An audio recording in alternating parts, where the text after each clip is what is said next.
माँ दुर्गा का पंचम रूप स्कंद माता के रूप में जाना जाता है। भगवान स्कंद कुमार अर्थात कार्तिकेय की माता होने के कारण दुर्गा जी के इस पांचवें स्वरूप को स्कंद माता नाम प्राप्त हुआ है। भगवान स्कंद जी बाल रूप में माता की गोद में बैठे होते हैं। इस दिन साधक का मन विशुद्ध चक्र में अवस्थित होता है।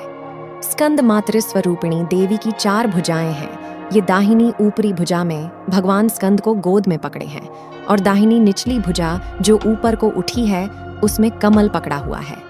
माँ का वर्ण पूर्णता शुभ्र है अर्थात श्वेत है। माँ स्कंद माता कमल के पुष्प पर विराजित रहती हैं। इसी से इन्हें पद्मासना की देवी और विद्यावाहिनी दुर्गा देवी भी कहा जाता है। इनका वाहन भी सिंह है। आइए हम माँ की स्तुति कर कथा प्रारंभ करते हैं। प्राचीन कथा के अनुसार तारकासुर नाम एक राक्षस ब्रह्मा जी को प्रसन्न करने के लिए कठोर तपस्या कर रहा था। उस कठोर तप से ब्रह्मा जी प्रसन्न होकर उनके सामने आए। ब्रह्मा जी से वरदान मांगते हुए तारकासुर ने अमर करने के लिए कहा।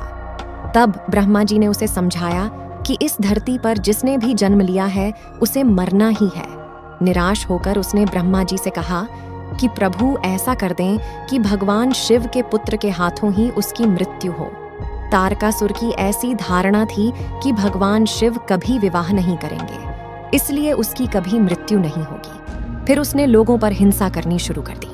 तारकासुर के अत्याचारों से परेशान होकर सभी देवता भगवान शिव के पास पहुंचे और तारकासुर से मुक्ति दिलाने की प्रार्थना की।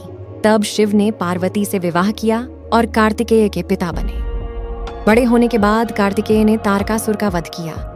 देवी स्कंद माता ही हिमालय की पुत्री पार्वती हैं। इन्हें ही माहेश्वरी और गौरी के नाम से जाना जाता है। यह पर्वत राज की पुत्री होने से पार्वती कहलाती है।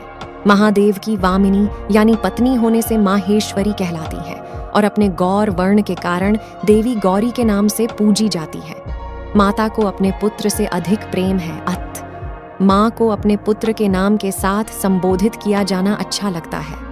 जो भक्त माता के इस स्वरूप की पूजा करते हैं, माँ उस पर अपने पुत्र के समान स्नेह लुटाती हैं।